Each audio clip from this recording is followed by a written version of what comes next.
Alright, Shalom, Carlo, Yabashin, Abashah, Shalom to the left. It's another video I want to touch on a few topics, primarily about Esau knowing what the lost tribes are. They always knew. And I'm not going to play this video because I know it's a part of the History Channel, and they'll strike it and mark it for copyright and all that shit. That's how Esau like to play, especially with valuable information. But it's another video I want to play this on Vice that they shouldn't strike, so I don't want to watch this out. They don't take it down.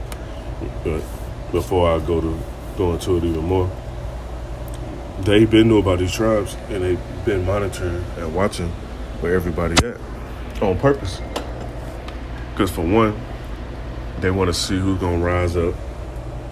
They want to see who's gonna be the leaders, the top teachers and scholars and all that, the healers.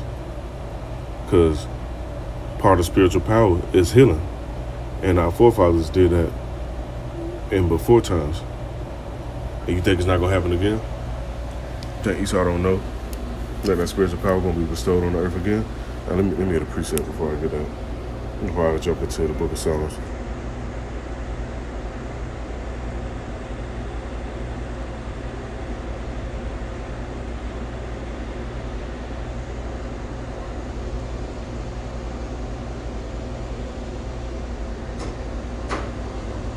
It's in the book of Acts.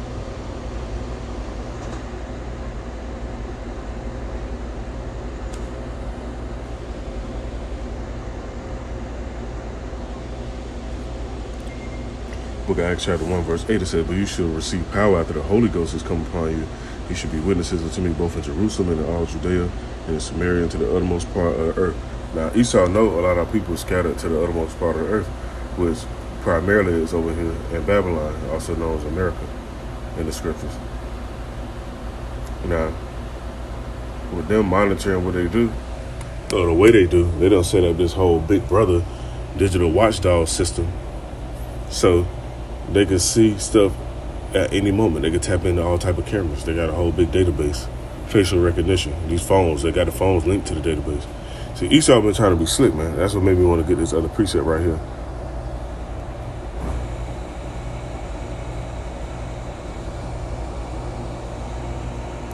It's in the book of Psalms, chapter 83, verse 3. It says, matter of fact, let me start at verse 2. It says, "For lo, thy enemies make a tumult, and they that hate thee have lifted up the head." And Esau don't lift up his fucking head. These heathens right along with him because they prospered. They got drunk off the Babylon juice. And now the heathens, they mad. They raging right now because they pissed off because Esau finessed them. Let them come in with their shit. They republic, democracy, they way of living, the suit and tie way, blue collar way, whatever what they call that shit. Now they pissed off because they realize, like, man, they fucked us over, and we got to figure out how to distance ourselves from them, which they have been doing. Now it says, "For lo, thy enemies make a tumult, and they that hate thee have lifted up the head. They have taken crafty counsel against our people and consulted against our hidden ones." Because it was a point of time where the other tribes, before Esau brought their red ass over here, they was hidden from them. That's part of the reason, which is in 2nd Ezra. I'm not going to get that right now. But in the book of 2nd Ezra, it mentions how they traveled around the Horn of Africa and went westward. So you look at the map and you see the western part of Africa. And what land would you reach if you travel westward? That's South America and that's North America, it was different names back then, but that's what it's called now. So they knew this information. So they decided, hey, let's go over there. We got to go do this and do that. Because Esau can't live without us. They like to paint this narrative that we can't live without them. No, that's bullshit. If our people packed up all this stuff and went to another region and just started over from scratch and built up everything and actually did right amongst each other, Esau's shit would collapse and our people's shit would thrive. And they know that for a fact. So no matter where our people try to go, why do you think they got passports on us? That's one of the main reasons why they got passports on our people. Because they know, like, okay, we got to get them a pass to go somewhere. They're not going to let you just get up and be like, fuck this place, I'm out of here. Got to start over somewhere else and get citizenship somewhere else. So it said they have taken crafty counsel against our people and consulted against our hidden ones. They have said, come and let us cut them off from being a nation. Our people still to this day are not considered a nation of people, like how you have different nations. When you go to them different gatherings, festivals, they had this thing called the World of Nations. They have every nation there.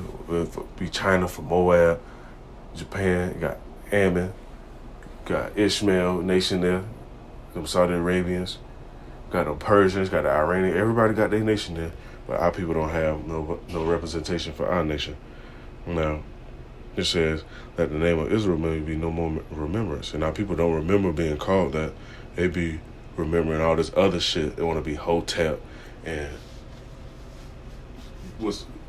Nuwabi and all these other words and shit, but they don't remember what they originally was called. It says, for they are consulted together with one consent. They are confederate against thee. That's why you have Esau parading that fucking Confederate flag around. That's what they represent. And they wanted our people to be in that dumb state so they don't know who they are and rise up how they supposed to rise. But what they forgot, because they are carnal beings, they're not spiritual. The Most High can cause something carnal to happen, but overtake it with the spirit. He can cause something carnal to happen, but overtake it with the spirit. Meaning, a person can have plans to go do something carnal, and he can switch up the whole mode just by putting the spirit on them to do something totally different or go contrary to what their own thoughts and ways was supposed to be. And Esau don't take that into consideration. They just be doing shit. Now I said the tabernacles of Edom and the Ishmaelites of Moab and the Hagarenes, Gabal and Ammon and Amalek, the Philistines, and the inhabitants of Tyre, Assur also joined with them. They are hoping the children of Lot, Salah, doing to them and to the Midianites, as to Syria, as to Jabin, at the brook of Kison, which perished at Endor. They became as dung for the earth, which mean they as turned into fucking waste and fertilizer. When those scenarios, if you go back and read what happened at those moments. Now, when you read on, it says, make their nobles like Oreb and like Zab, all their princes like Zabah, and as Zalmunna, who said, let us take to ourselves the houses of out of wine and possession. It says, oh my power, make them like a wheel, as a stubble before the wind, as fire burneth of wood, and as a flame setteth the mountains on fire. So persecute them with thy tempest, and make them afraid with thy storm. And the Most High gonna turn it up even more. You see these storms, they actually starting earlier than what they normally supposed to start. And the storm is named Beryl. So you think the Most High is not doing nothing spiritual? You think he's not putting the spirit in their mind? They could have named that storm anything. They could have named it Brian. They could have named the storm Brianna. They could have named it Broderick. They could have named that storm anything else, but they named